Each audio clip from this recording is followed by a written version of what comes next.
A phone call from the ER. My daughter was brutalized. Dad, it was him. The billionaire's heir. He sent me a message. She refused to spend the night with me. My father owns this city. You can't touch me. He was correct. I couldn't. So I placed a call to a retired gentleman in Sicily. Her own uncle. I spoke only 2 words. Family business. A gravelly voice answered, I'm on my way.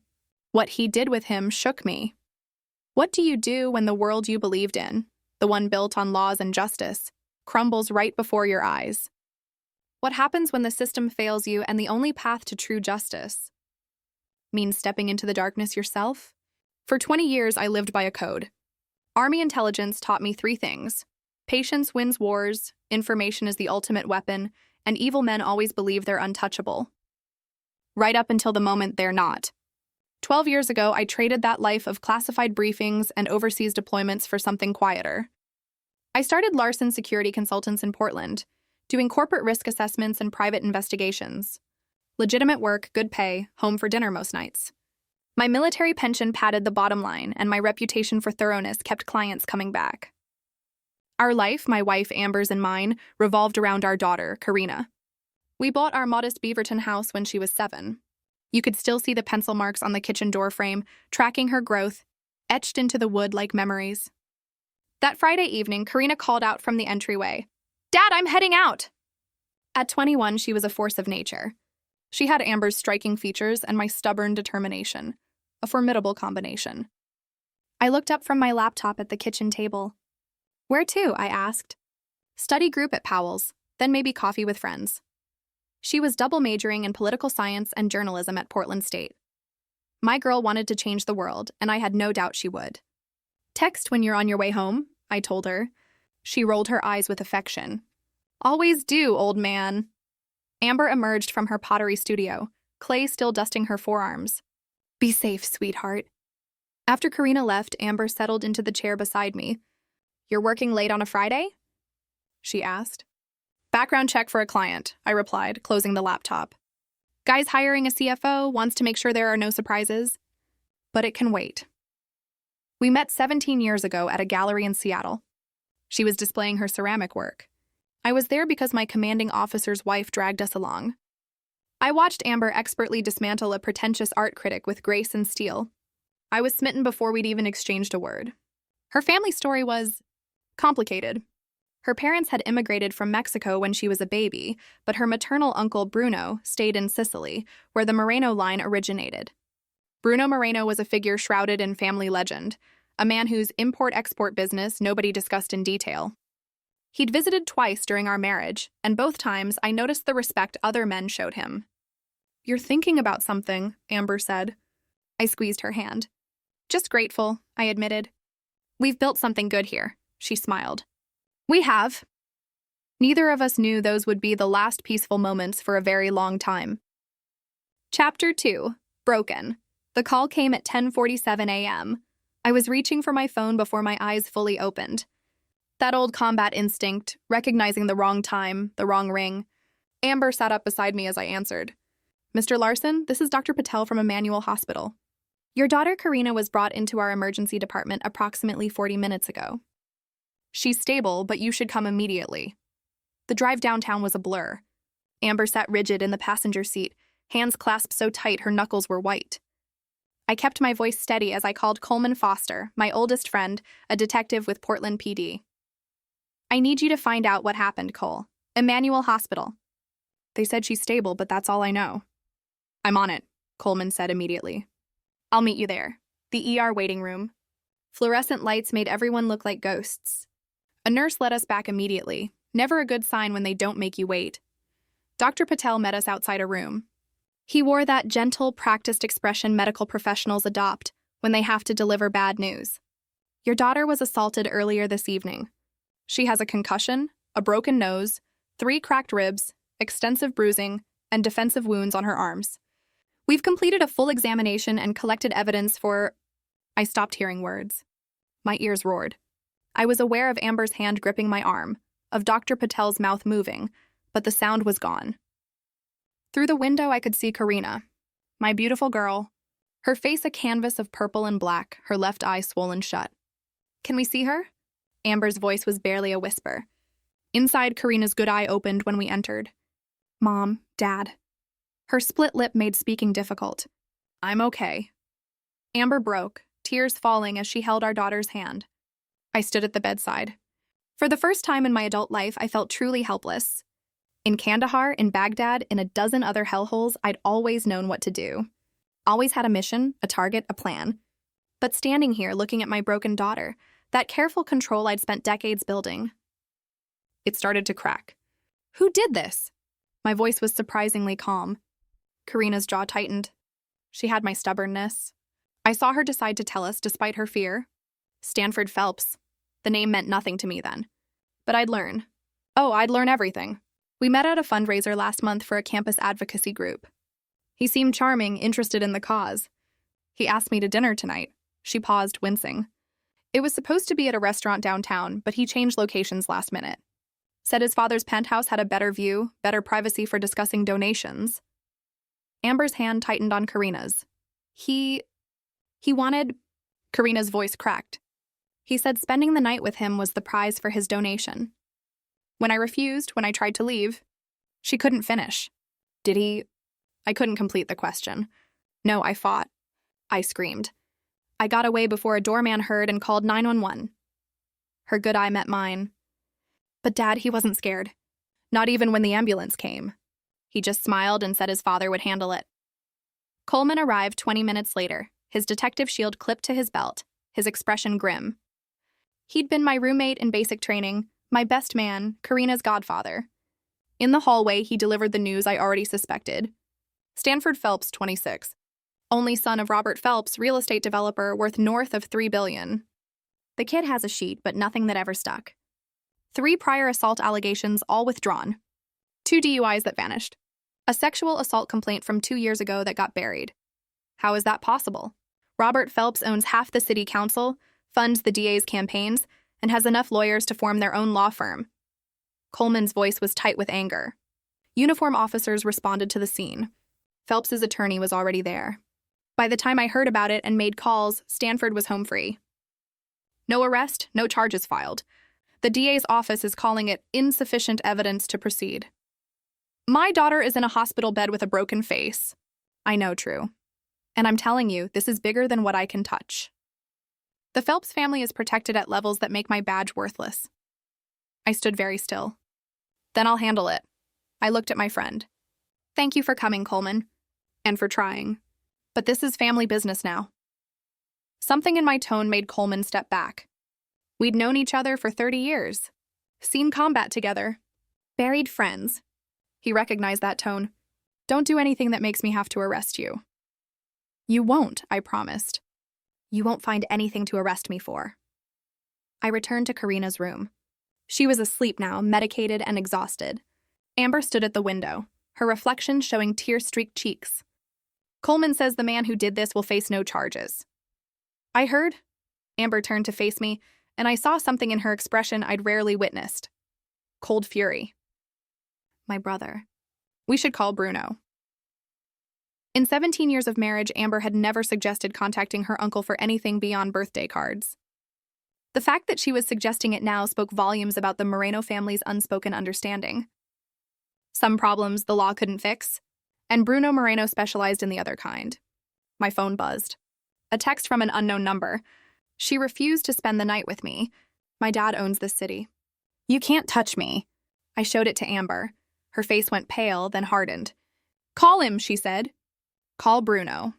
Chapter 3. The Old World. I made the call from the hospital parking lot at 4 a.m. The number rang 4 times before a gravelly voice answered in Italian. Uncle Bruno, I said in English. It's Truman Larson, Amber's husband. I remember who you are. Bruno's English carried the ghost of Italian vowels beneath American consonants. Why do you call at this hour? Karina was attacked. Beaten badly. The man who did it is untouchable. Billions in family money. Owns half the police force, and the district attorney won't touch him. Silence on the line, long enough that I wondered if we'd been disconnected. Then, tell me everything. I laid it out with military precision. The assault, Stanford Phelps' history, his father's influence, the text message. I spoke for 7 minutes without interruption. Karina is my blood, Bruno said when I finished. And your family by marriage, which makes this my concern. I will arrive tomorrow evening. Do nothing until I get there. Bruno, his voice carried steel. In my world, we have a saying, revenge served hot burns only the hand that pours it. You are angry and you should be, but anger makes men sloppy. Wait for me. We will handle this the right way. The call ended. I returned to Karina's room. She'd be kept for observation for at least 48 hours. I sent Amber home at dawn to rest, promising I'd stay. In the quiet morning hours, I opened my laptop and began researching Stanford Phelps. The young man's social media was a monument to privilege and narcissism. Yachts in the Mediterranean, exclusive clubs, bottle service with different women every week. He'd attended Princeton but never graduated, joining his father's company in a vague executive role that seemed to involve attending parties and ribbon-cutting ceremonies.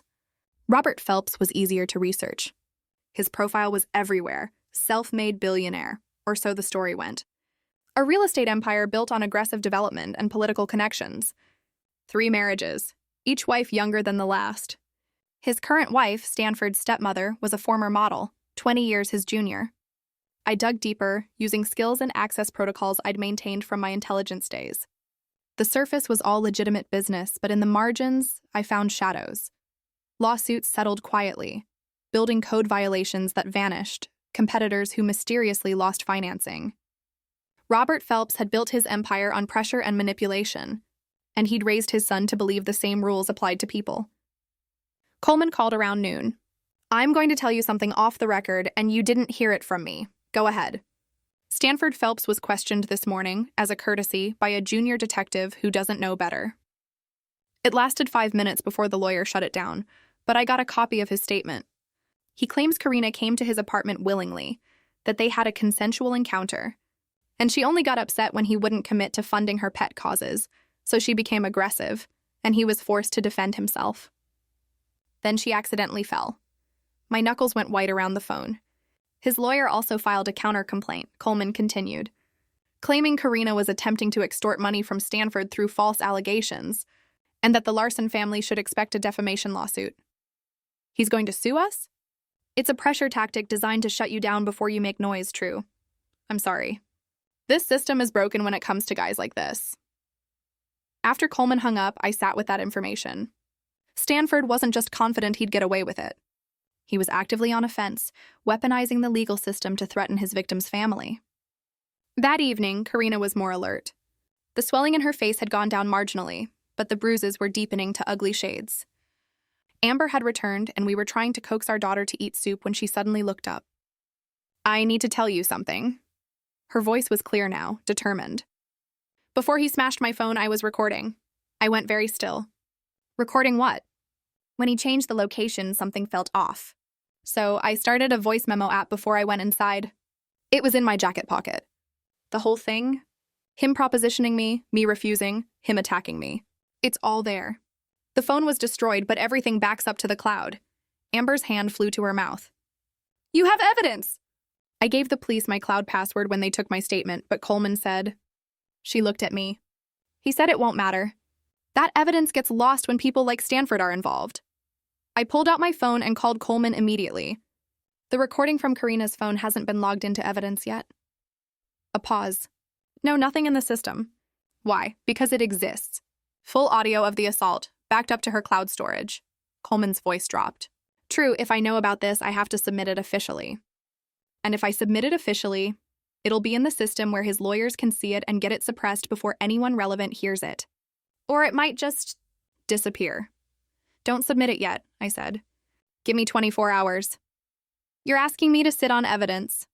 I'm asking you to be strategic about when and how you introduce it. 24 hours, Cole, then do whatever you have to do. After another pause. 24 hours. But True, be careful. These people don't play fair. Neither do I said, and ended the call.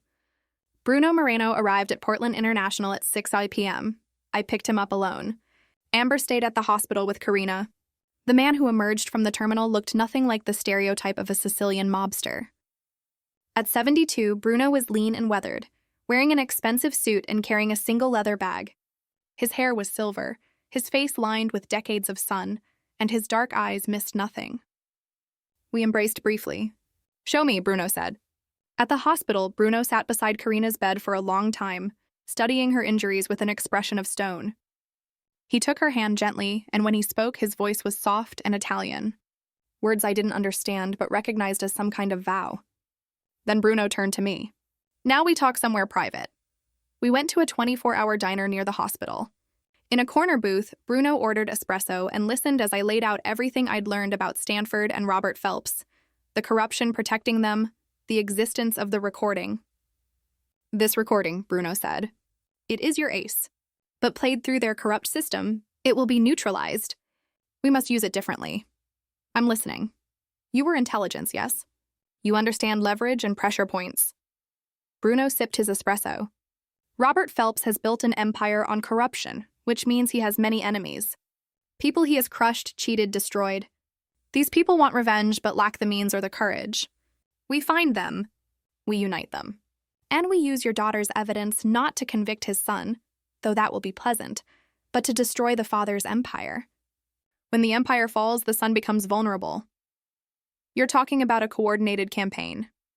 "I'm talking about war," Bruno corrected. "Not with guns. Those are crude and draw attention. War with information, with pressure, with fear. You expose Robert Phelps as the criminal he is. You collapse his political protection, and Stanford becomes just another violent man without a shield." Then Bruno's smile was cold. "Then we handle him properly. This will take time. Good things do. Your daughter needs time to heal. You need time to build your case. And I need time to make some calls." Bruno leaned forward. "In Sicily, we have an expression.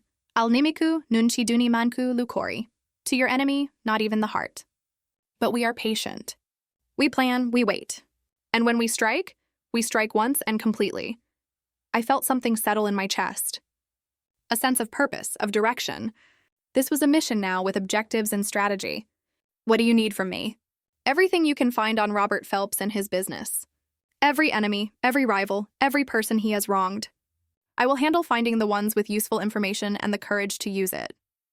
You will handle the investigation and intelligence gathering. Together, we will build a trap." Bruno's eyes glinted. "And when it closes, both Stanford and his father will wish they had never heard the name Larson." Chapter 4. Alliances. Karina came home 3 days later, moving slowly and staying mostly in her room. Amber took leave from the community college where she taught art, and our house took on the quiet, careful atmosphere of a place where someone was healing from trauma. I converted my home office into a war room. Bruno had taken a room at a nearby hotel, but he spent his days at the house, making phone calls in Italian and occasionally disappearing for meetings he didn't explain. The old man moved with surprising energy. His network of contacts apparently extended far beyond Sicily. "I made some progress," Bruno announced on the 4th day, spreading documents across my desk. "Robert Phelps has been busy making enemies for 30 years. I have found 3 who are willing to help if we can guarantee their safety and success."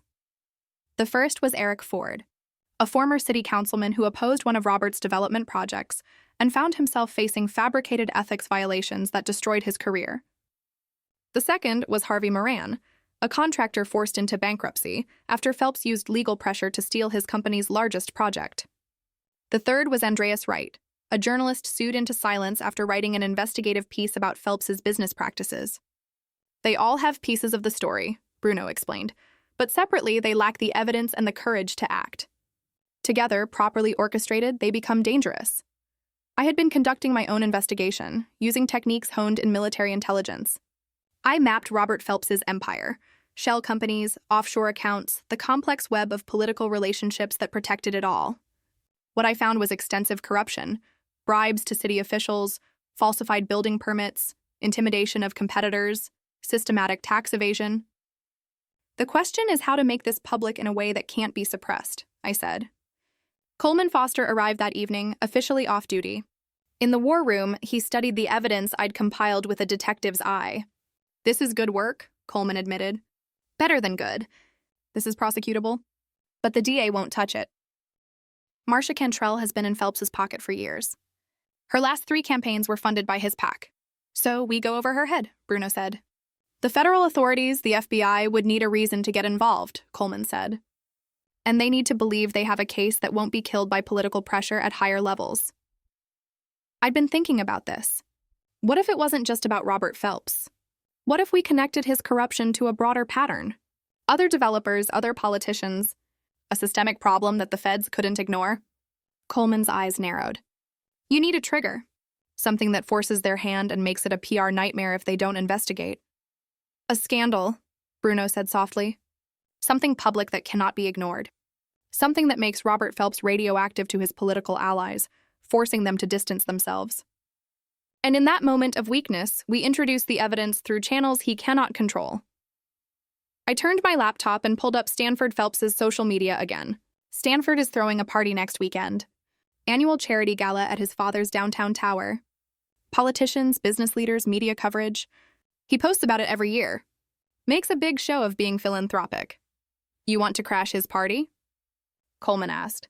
I want to make it the last party he ever throws, I said. Over the next 5 days, we planned.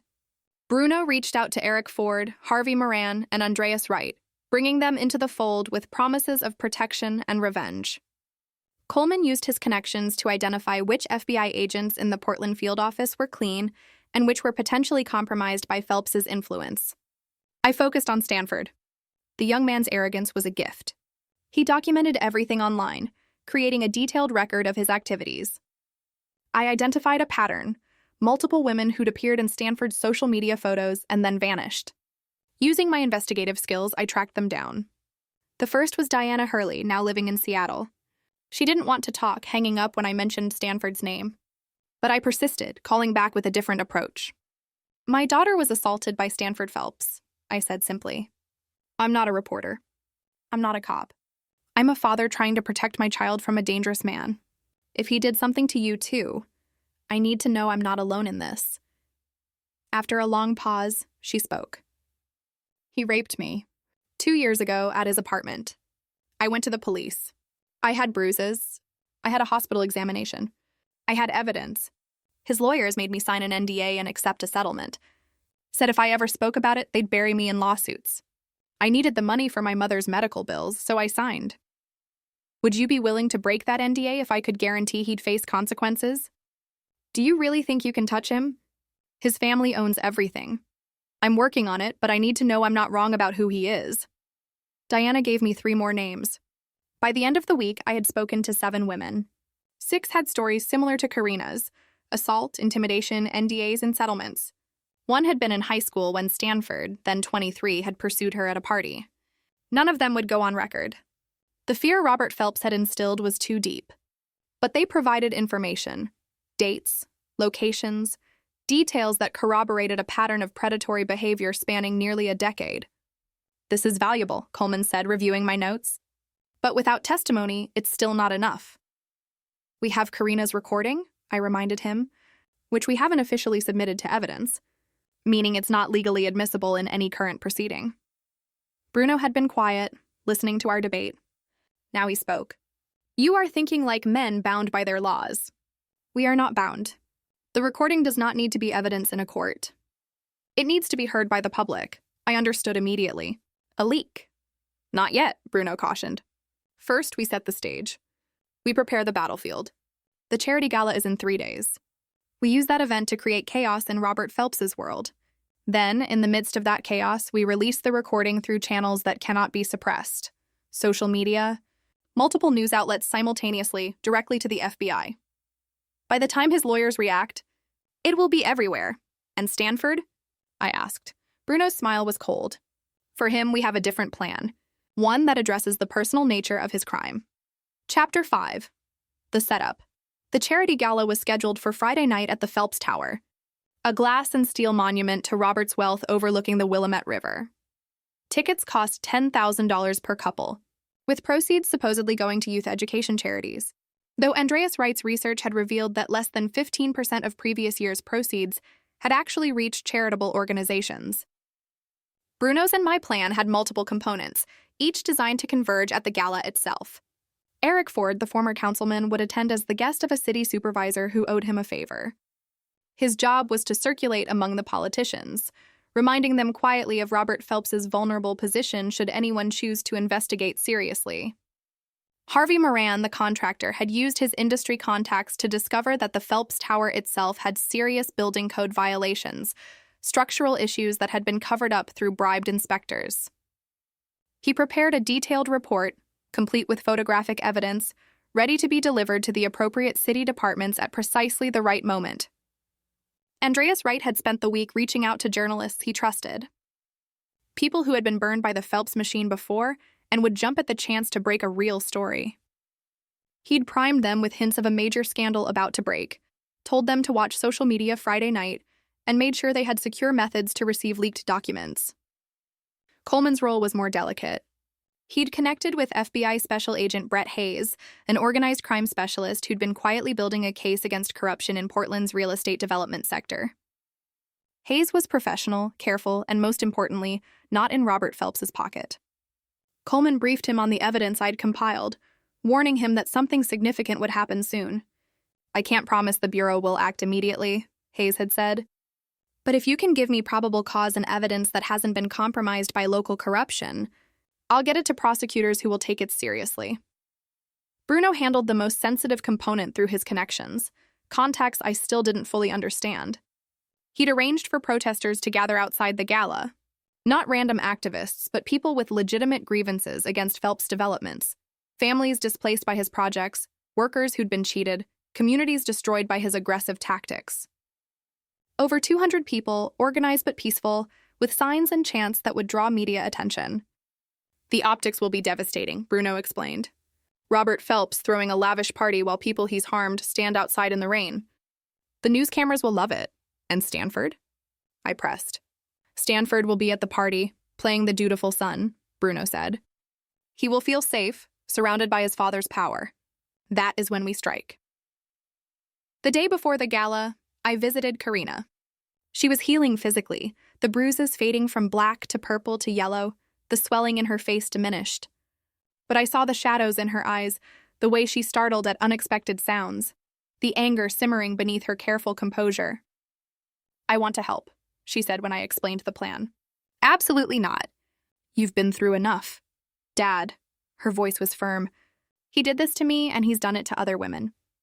I can't just hide in my room while you try to fix it. I need to be part of this." Amber appeared in the doorway. "She's right, Truman. I don't like it either. But Karina isn't a child, and this is her fight, too. We can't protect her by keeping her locked away. We protect her by making sure Stanford Phelps can never hurt anyone again." I looked between my wife and daughter, seeing the same determination in both their faces. "What do you want to do?" I asked Karina. "The recording. When you release it, I want to release a statement with it. My name, my story, no anonymity. If other women see me stand up, maybe they'll find the courage to come forward, too. His lawyers will come after you. Let them try." Her jaw set in that stubborn way that was pure larceny. "I'm done being afraid." Friday arrived, cold and rainy. Typical November weather in Portland. The Phelps Tower glowed against the dark sky, its ground floor converted into an elegant venue with champagne fountains and a string quartet. Limousines and luxury cars delivered guests in designer gowns and expensive suits. Outside, protesters began gathering at 6 p.m., their numbers swelling to over 300. They carried signs reading, "Phelps destroys communities," and "Where's our housing?" Local news crews, tipped off by Andreas Wright's media contacts, arrived to cover the demonstration. Inside his hotel room, Bruno made final preparations. He was dressed in an immaculate suit, looking like any other wealthy attendee. I wore similar formal attire, though I felt ridiculous. I preferred tactical gear to tuxedos. "You're certain about your role?" Bruno asked. "Get inside. Locate Stanford. Keep eyes on him until the signal. And you remember, no violence, not yet. Tonight is about destroying his father's empire. The personal accounting comes later." Coleman was positioned in an unmarked car outside, monitoring police frequencies and ready to intervene if things went sideways. Eric Ford was already inside, working the political crowd. Harvey Moran stood among the protesters, ready to release his building code report to the media the moment the signal came. At 7:03 p.m., Bruno and I entered through the main doors, blending into the crowd of wealthy donors. Security was professional but minimal. Robert Phelps was arrogant enough to believe his money made him untouchable, even in public. The party was exactly what I'd expected. Excessive wealth on display, people who'd never missed a meal congratulating themselves for helping the less fortunate. I spotted Robert Phelps near the bar, a thick man in his 60s with silver hair and the confident posture of someone who'd never been told no. And there, beside his father, was Stanford Phelps. The young man looked like a recruitment poster for inherited privilege. Designer suit, perfect hair, a champagne flute in his hand, and a smug smile on his face. He was laughing at something a city councilwoman was saying, utterly at ease. I felt my hands clench. This was the man who'd beaten my daughter, who'd sent that mocking text, who'd walked away without consequences. Every instinct screamed to cross the room and break that smug face. But Bruno's hand touched my elbow briefly. A reminder. Patience, Bruno murmured. The trap is set. Now we spring it. At 8 p.m., exactly on schedule, Andreas Wright triggered the first domino. From his position outside the building, he sent a coordinated message to 15 journalists simultaneously. Phelps corruption scandal breaking now. Check social media and your secure inboxes. Then he posted a thread on social media, a carefully constructed narrative about Robert Phelps's criminal empire, complete with documents Harvey Moran had provided, photographs of building violations, and evidence of bribes to city officials. Within minutes, it was being shared hundreds of times. Inside the gala, guests began checking their phones. Conversations started shifting, people stepping away to take calls. I watched Robert Phelps's face as someone showed him a phone screen, the confidence cracking, replaced by confusion and anger. Stanford noticed his father's reaction and pulled out his own phone. His expression of smugness faltered. Now, Bruno said quietly, we add fuel to the fire. He nodded to Eric Ford across the room. The former councilman approached several city officials, engaged them in what appeared to be pleasant conversation, then showed them documents on his tablet. Their reactions ranged from shock to fury. Several immediately left the party, presumably to call their attorneys or PR teams. At 8:15, Harvey Moran released his building code report to every news outlet in Portland.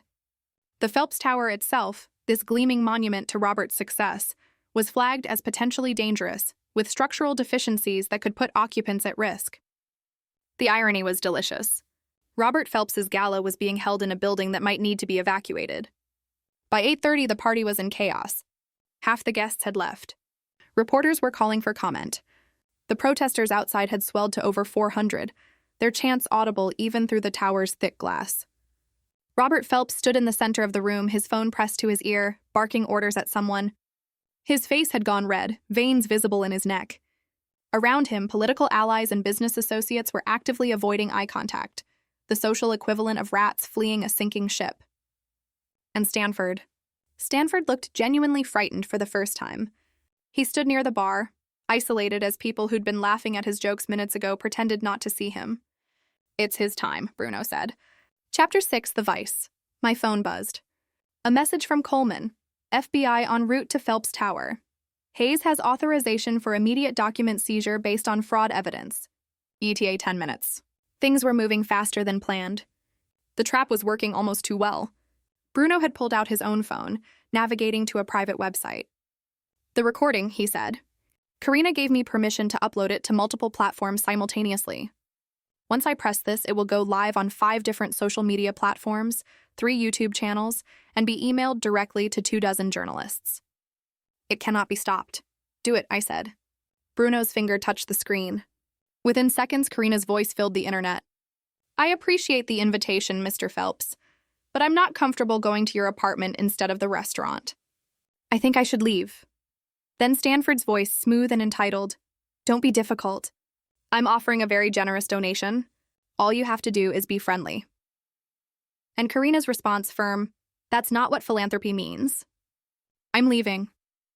What followed was audio of assault.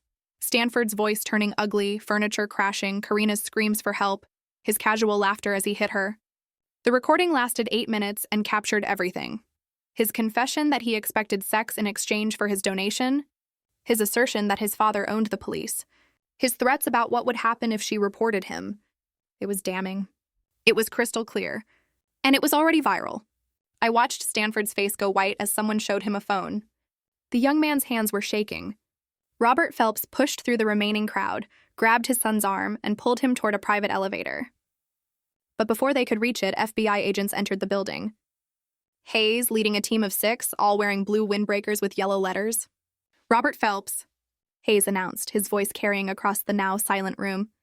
We have a warrant to seize records related to Phelps Development Corporation's business practices. We're also placing you under investigation for fraud, bribery, and racketeering. Robert's face went from red to purple. You have no authority. We have plenty of authority, sir. Federal jurisdiction supersedes your local connections. Hayes gestured to his team. Secure all computers and file servers in this building. No one leaves until we've documented what we need. As FBI agents spread through the tower, Bruno leaned close to me. The empire falls. Now we handle the sun. But before they could move, Stanford Phelps did something stupid. Perhaps it was panic. Perhaps arrogance. Or perhaps just the instinct of a cornered animal. But he ran. Not toward the elevator, but toward the emergency stairs, shoving past guests and knocking over a champagne fountain in his haste. Stop him! Robert shouted, but no one moved to help. Bruno and I followed at a measured pace. Coleman's voice came through the small earpiece I wore. I've got eyes on the back exit. He's heading for the parking garage. Stanford burst into the underground garage, looking wildly for his car. I emerged from the stairwell behind him, blocking the exit. Stanford Phelps, I said quietly. The young man spun around, and up close I could see genuine fear in his eyes. Stay away from me. My father will have you arrested. Your father's currently being placed under federal investigation. His protection is gone. His money is about to be frozen. His lawyers are busy saving themselves. I took a step forward. Which means you're all alone. I didn't do anything to your daughter. She wanted... Finish that sentence, I said very softly, and I will break your jaw. We both know what you did. So do the 7 other women I found. So does everyone who's heard that recording by now. And believe me, millions have heard it. Stanford's bravado crumbled completely. What do you want? Justice. I'll pay. My father will pay. Your father is bankrupt by morning. The FBI is seizing his assets. The city is shutting down his buildings. His political allies are running away so fast they're leaving skid marks. There is no money coming to save you. Bruno emerged from another stairwell, cutting off Stanford's other escape route. In Sicily, the old man said conversationally, when a man harms a daughter of our family, there's only one acceptable response. It is very old-fashioned, very permanent. Stanford's legs actually buckled. Please, I'm sorry. I made a mistake. You made many mistakes, Bruno said. The first was believing you were untouchable. The second was sending that arrogant text message to a father who loves his daughter. The third was existing in a world where men like me still exist. Coleman's voice in my ear. True. I've got 2 Portland PD units responding to the tower. Someone called about a disturbance. You need to clear out before they arrive and complicate things. But I wasn't finished. Do you know what my daughter is doing right now? While you're cowering in this garage, she's preparing to testify. To go on record. To put her name and face to what you did, so that every other woman you've hurt knows they're not alone. That's courage, Stanford. Real courage. Something you'll never understand. I'll confess, Stanford said desperately. I'll turn myself in. I'll plead guilty. Just don't. Don't what? I asked. Don't hurt you? Don't make you face consequences? You're going to face consequences, Stanford. Legal ones, social ones, personal ones. The question is how badly you'll suffer before you do. Bruno produced a phone and showed Stanford the screen. A news article already posted showing his face next to headlines about assault and rape allegations. Your name is ruined. Your life as you knew it is over. The question is whether you survive long enough to see the inside of a prison cell. That was when Stanford broke completely, dropping to his knees in the concrete garage, crying. I felt no satisfaction looking at him, only cold calculation. This man had hurt my daughter, and this moment of fear was only the beginning of what he'd pay. Let's go, I said to Bruno. He's not worth any more of our time. We left Stanford sobbing in the parking garage. By the time Portland police arrived, he was still there, incoherent and broken. Coleman later told me Stanford had been taken into custody, not arrested, but protective custody, because he was an active threat to himself. The next morning, the news was everywhere. Robert Phelps's empire was collapsing. Federal investigations were expanding, and Stanford Phelps faced potential charges from multiple assaults. The recording had been played on every major news outlet. Karina's statement had been read by millions, and 3 more women had come forward with their own stories. But for me, watching the news with Amber and Karina in our living room, it still wasn't enough. The legal system was moving. Yes, justice might be served through courts and lawyers and trials. But the personal accounting, the real price for what Stanford had done, was still unpaid. Bruno seemed to read my thoughts. "Patience," the old man said. "The trap is closed. Now comes the final part. The part where we ensure this ends properly." Chapter 7. The Weakness Revealed. The weekend after the gala was chaos across Portland. Robert Phelps's arrest made national news. The FBI had found evidence of massive fraud, money laundering, and conspiracy to commit bribery. His assets were frozen, his buildings sealed, and his political allies were tripping over themselves to return campaign contributions and delete old photos. Stanford Phelps, meanwhile, had been formally charged with assault and held on $500,000 bail, an amount his father could no longer pay. The young man sat in county jail and, according to Coleman's sources, was not handling confinement well. "He's in protective custody, separated from general population," Coleman reported. "For his own safety." "Good," Karina said coldly. She was getting stronger every day, her bruises fading, her spine straightening with determination. She'd done a televised interview speaking clearly and calmly about her assault, and the response had been overwhelming. Support poured in from across the country, along with offers of legal assistance and counseling resources. More importantly, 8 additional women had come forward with allegations against Stanford spanning back to his college years. "The DA has no choice but to prosecute aggressively now," Coleman said. "Marcia Cantrell is trying to save her career by throwing Stanford under the bus. She's talking about seeking maximum sentences on all counts." But something was bothering me. The legal system was working. Yes, Stanford would likely spend years in prison. Robert's empire was destroyed. Justice, by conventional measures, was being served. So why did it still feel incomplete?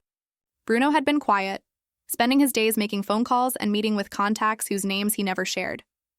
On Monday evening, he requested a private meeting with me at his hotel. "The boy will go to prison," Bruno said, pouring us both whiskey from his minibar.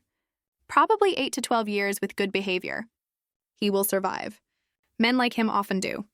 Protected even in jail by his remaining family connections. He will be humiliated, certainly, broken perhaps, but alive and free eventually."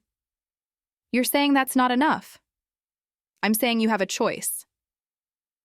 Bruno sat across from me. "The legal system will deliver its version of justice. For many people, that would be sufficient. But in my world, we understand that some crimes require a more permanent response. You're talking about murder. I'm talking about ensuring he never hurts another woman. Ever." Bruno's eyes were steady. "In Sicily, when a man commits an unforgivable act against a family, there is no half measure, no counting on parole boards or rehabilitation. There is only finality." I stared at my whiskey. I'd killed men before, in combat, in the course of my military service. But this was different. This was premeditated. This was revenge, not war. "I need to think about this," I said. "Of course. But think quickly. He is vulnerable now. In custody, his father unable to protect him. This window will not remain open forever." That night, I lay awake beside Amber, wrestling with the question. I'd spent 20 years serving my country, believing in justice and law and order. I'd left that life behind to be a good husband, a good father, a good citizen. Taking the law into my own hands, taking a life in cold blood, was crossing a line I'd never imagined crossing. But when I closed my eyes, I saw Karina's broken face in a hospital bed. I heard Stanford's voice on that recording, laughing as he assaulted a helpless woman. I remembered that text message, "You can't touch me." The law would punish Stanford, but would it protect the next woman who crossed his path a decade from now? When he was released on parole, would it prevent him from hurting someone else's daughter?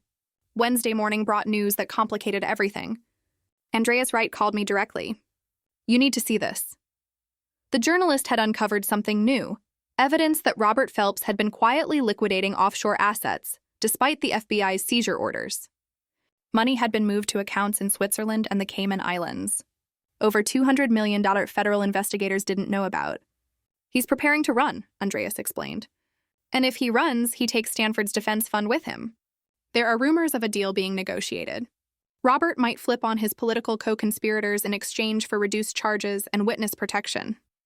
If that happens, Stanford might walk on a technicality, double jeopardy, fruit of the poisonous tree, something.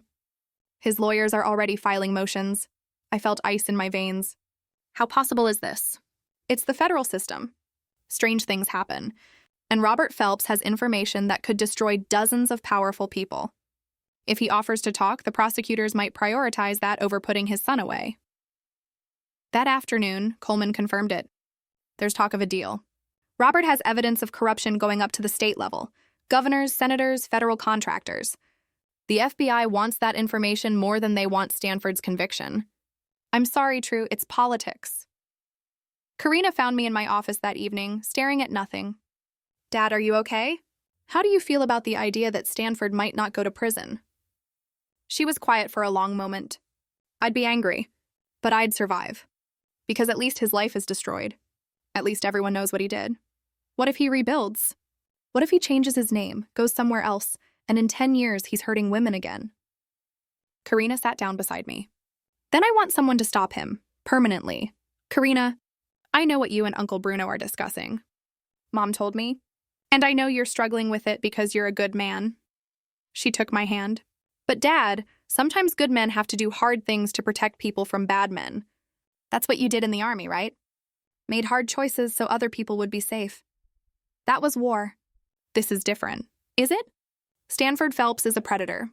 He's hurt at least 9 women that we know about, probably more. If the legal system lets him go, what happens to the next woman? What happens to her father? He'll be standing where you are now, wondering if he should have done more to stop it. I looked at my daughter, my brave, brilliant, damaged daughter, and saw the weight of truth in her eyes. She wasn't asking me to kill for revenge. She was asking me to kill to prevent future harm. The difference was subtle but significant. I'll think about it, I said quietly. That night, I made my decision. Chapter 8, The Final Move. Bruno's plan was simple and elegant. The kind of thing only a man with decades of experience in violence could devise. Stanford is in protective custody, separated from other inmates. But every prisoner has access to the infirmary. And every infirmary has blind spots. You have someone inside? I asked. I have someone who has someone inside. The chain is sure enough to be reliable, long enough to have deniability. But you must be certain, Truman. Once we do this, there is no undoing it. Are you certain? I thought about Karina's bruised face. I thought about the 8 other women and the unknown number who'd been too frightened to come forward.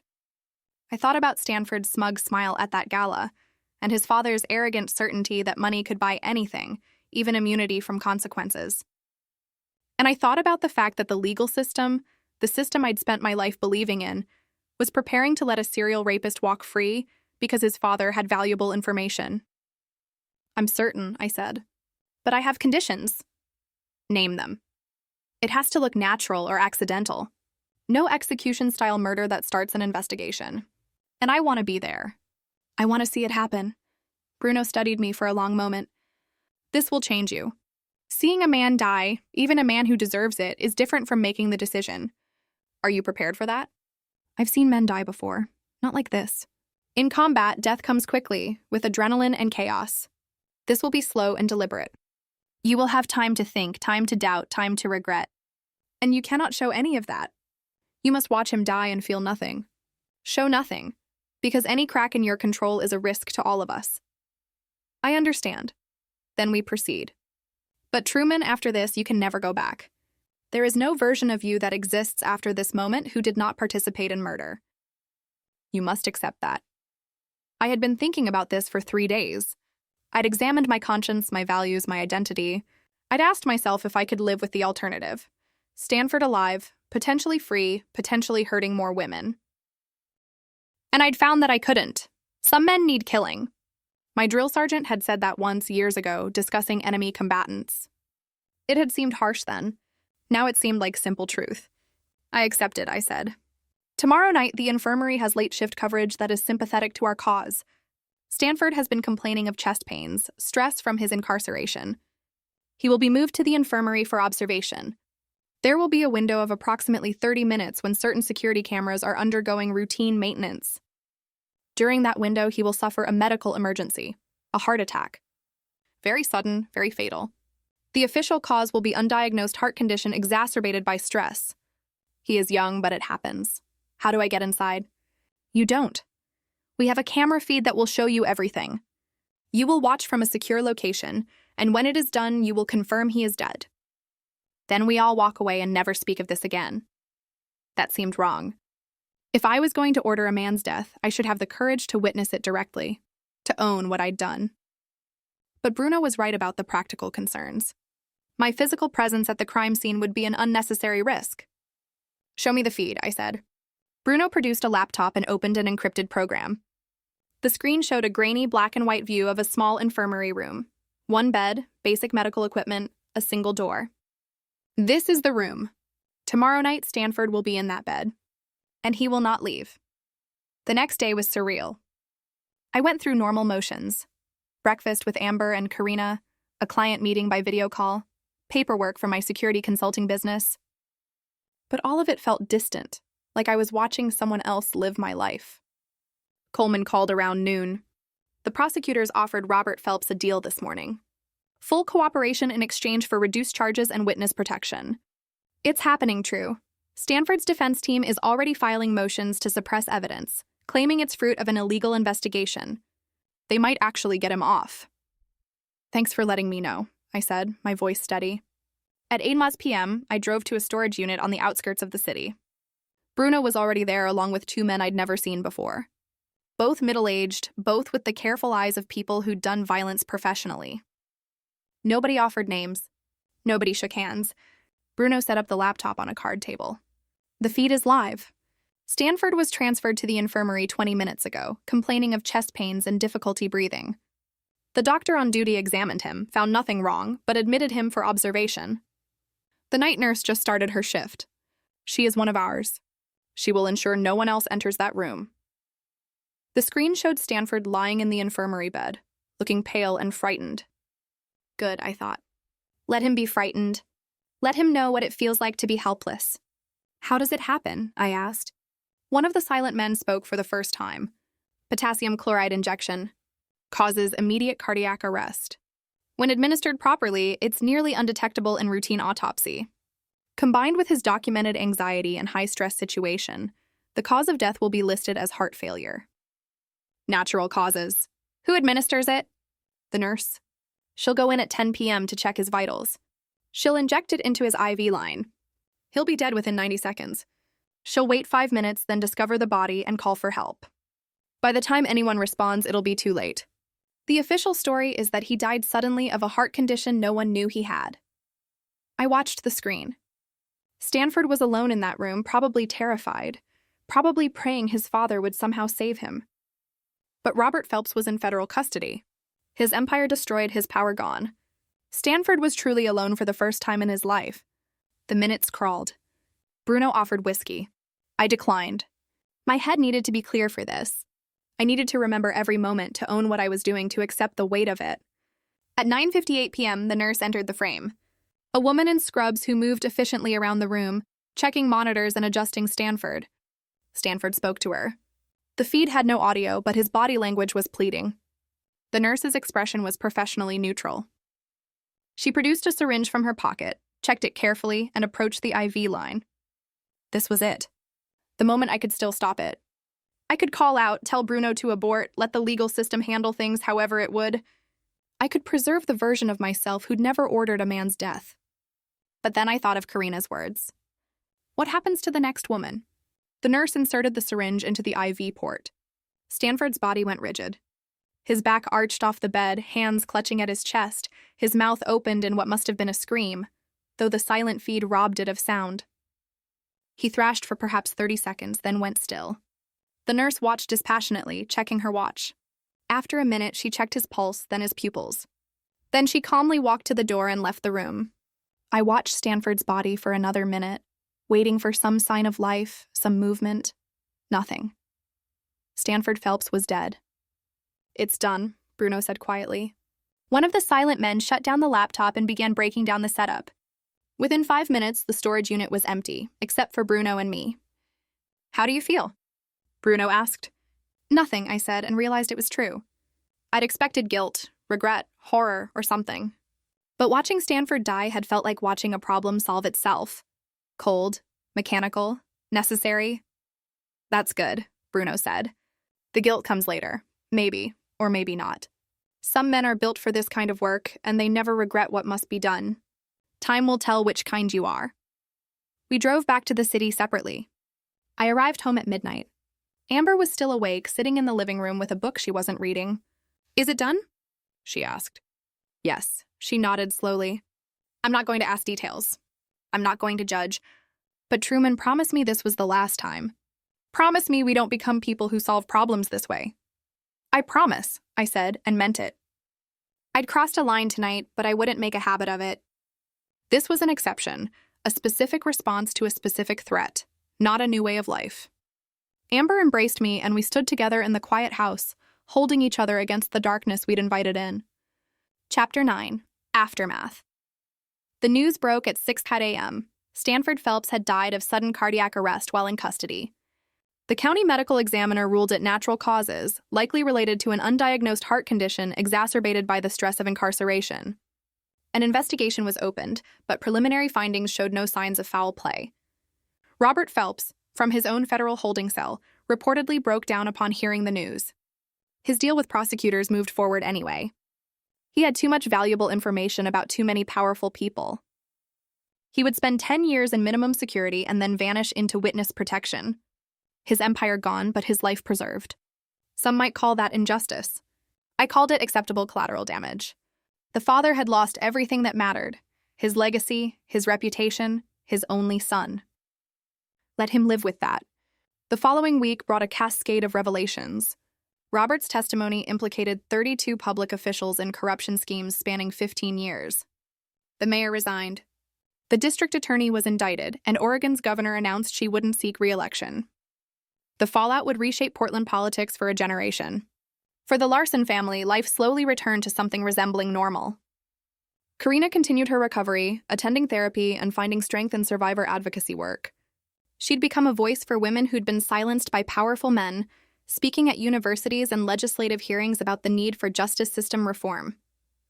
"I think I want to go to law school," she told me one morning over breakfast.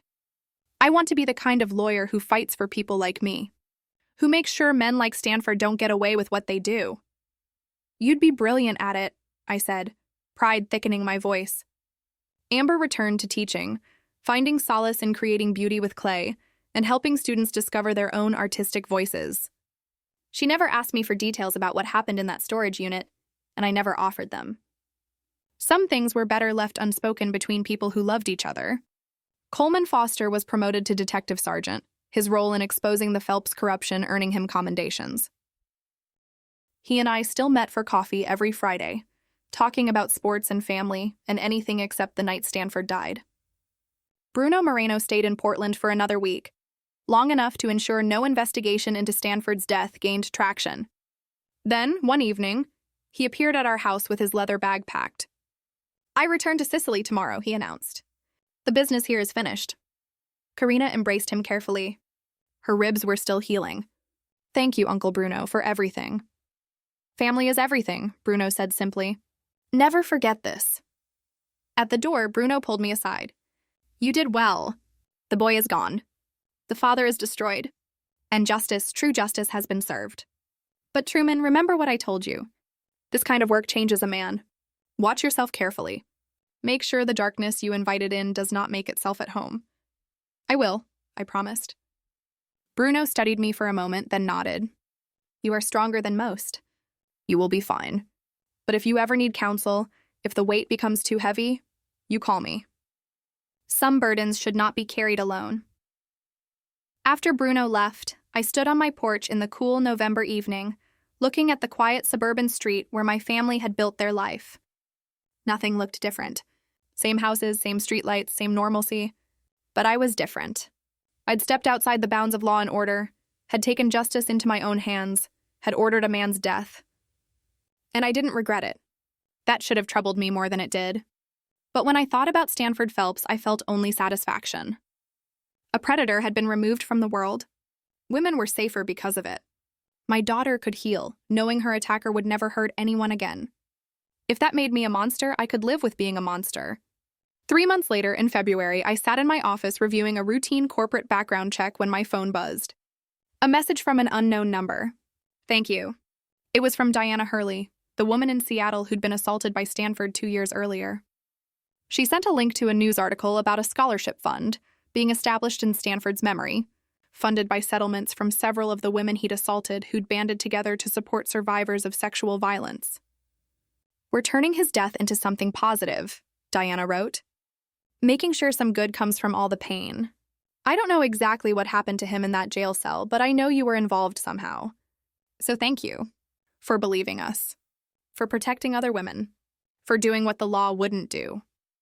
I deleted the message immediately. No record, no trail, but I allowed myself a small smile.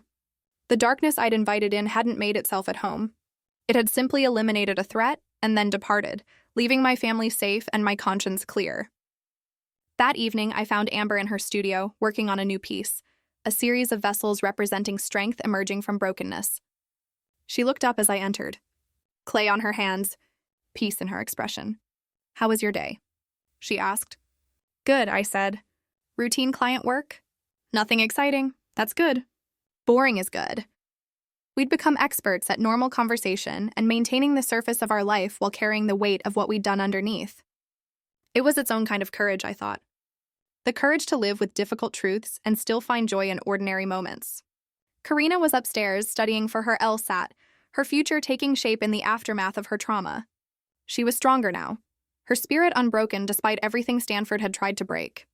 She would heal, and she would thrive, and she would help other women do the same. And Stanford Phelps was gone. Not by the legal system, not by the slow wheels of justice, but by the old ways.